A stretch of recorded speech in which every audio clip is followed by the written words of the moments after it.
Hello' friend, কি খবৰ? আপোনালোকৰ যদি ডক্টৰক দেখাই যদি হাত ভৰি বিষ হৈছে, গাঁঠি বিষ হৈছে, কিবা হৈছে আৰু দুখ পাই কিবা ভৰি হাড় ভাঙি গৈছে, গতিকে এই ভিডিঅ'টো আপোনালোকৰ বাবে চাবলগীয়া। বিশ্বাস যদি লগা নাই, প্ৰুফ সহকাৰে ভিডিঅ'টো চাই।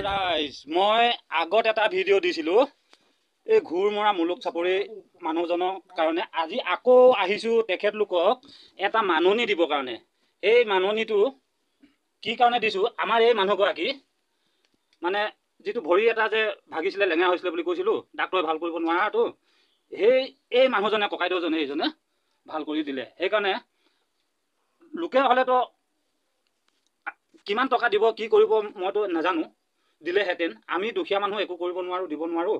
গতিকে লৈ যি পাৰিছোঁ মাননি এটা, তামোল পাণ এটা দি পিনি আজি তেওঁলোকৰ হাতে ভৰিয়ে ধৰি সেৱা কৰিবলৈ আহিছোঁ। গতিকে লৈ এই ভিডিঅ'টো যাতে আপোনালোকে সকলোৱে পায়, শ্বেয়াৰ কৰি দিব লাগে। লক্ষী ভাই চেনেলত চালে এই ভিডিঅ'টো পাব। লক্ষী ভাই চেনেলত ইউটিউবত চাৰ্চ কৰিলে এইটো আহিব আৰু পাব। গতিকে লৈ আমি আজি এওঁলোকক ঈশ্বৰ বুলি ভাবি সেৱা কৰিবৰ কাৰণে আহিছোঁ। এইজন হ'ল মোৰ ঈশ্বৰজন। সেই ঈশ্বৰজনৰ পত্নী এয়া।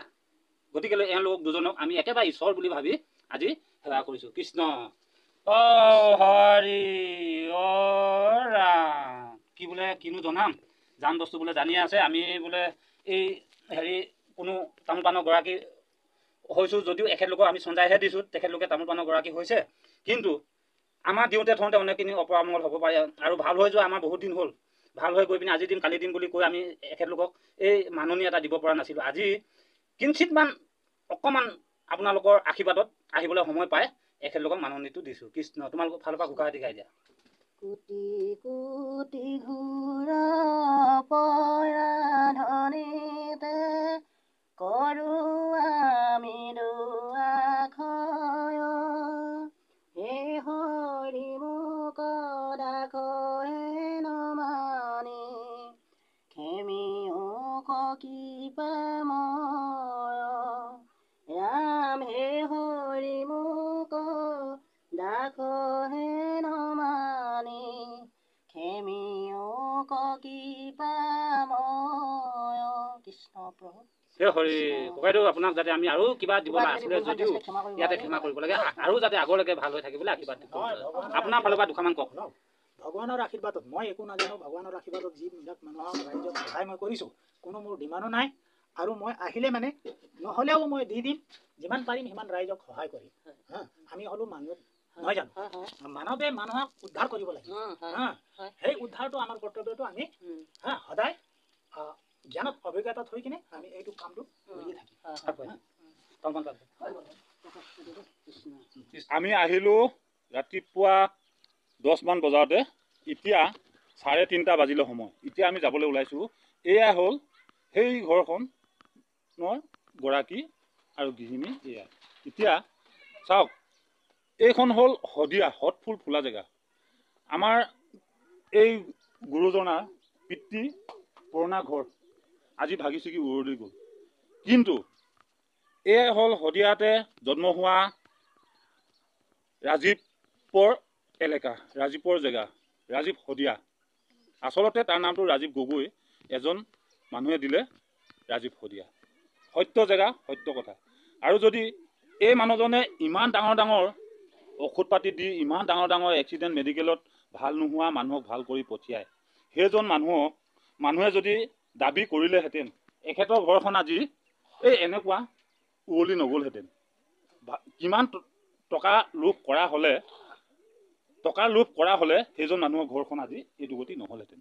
গতিকে লৈ আপোনালোকে এইটোৱে চিন্তা কৰক যে কি কেনেকুৱা গুণী-মানী মানুহ আৰু কেনেকৈ মানুহক উদ্ধাৰ কৰে। নিজেই নাখায়, লোকক খুৱাই বুৱাই, লোকক চিকিৎসা কৰি কেনেকৈ পঠিয়াই, কেনেকৈ সুস্থ কৰি তুলি উঠায়।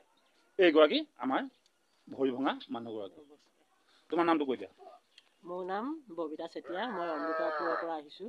এখেতৰ ওচৰতে আজি 3 মাহ দিন ধৰি চিকিৎসা কৰিলোঁ। ভৰিটো ভাগিছিল, এতিয়া ভাল পালোঁ আৰু সেইকাৰণে আহিছিলোঁ। আজি অলপ খোৱা বোৱা কৰিলোঁ আৰু ককাইৰ লগত, তাইৰ লগত কথা বতৰা পাতিলোঁ, মান সন্মান কৰিলোঁ, সিমানেই আৰু।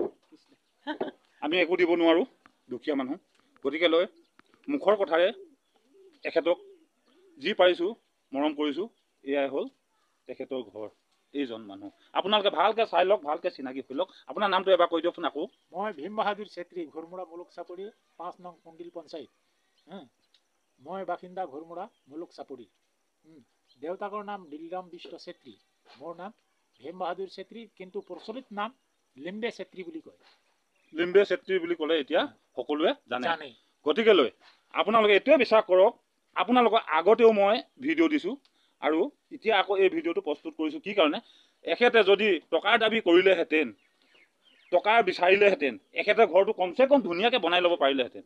কিন্তু ৰাজীৱ শইকীয়া যেনেকৈ টকাৰ দাবী নকৰি আজি তেওঁ সেই পথাৰ কিনা ঘৰটো পথাৰ ভাগে থাকি গ'ল। কালি পৰহি তেওঁ শ্ৰাদ্ধ হৈ গ'ল। সেই শ্ৰাদ্ধত গোটেই অসমবাসী মানুহ আহি সেই শ্ৰাদ্ধত অন্তৰ্ভুক্ত হৈছিলে আৰু তেখেতক যোগদান কৰি কেনেকুৱা ধুনীয়াকৈ পঠিয়ালে। আৰু এয়া হ'ল ভূপেন হাজৰিকা প্ৰথম গুৰু। ইয়াকে কৈ আমি বেছি কথা ক'বও নাজানো, ইমানতে কৈ ৰাখিছোঁ।